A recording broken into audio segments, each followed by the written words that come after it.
It's a good song.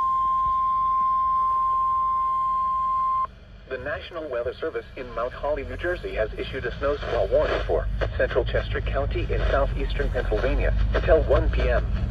At 12:28 p.m., a dangerous snow squall was located along a line extending from near King of Prussia to near Cochranville, moving southeast at 30 miles per hour.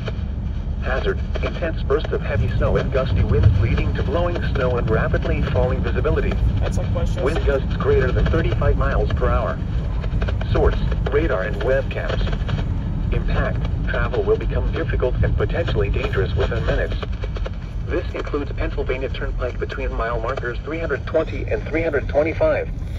Locations impacted include Westchester, Downingtown, Kennett Square, Ocean, Malvern, South Coatesville, Modena, Exton, Chesterbrook, Devon Berwyn, and Thorndale.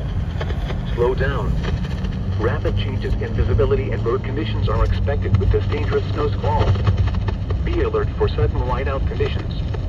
Consider avoiding or delaying travel until the snow squall passes your location.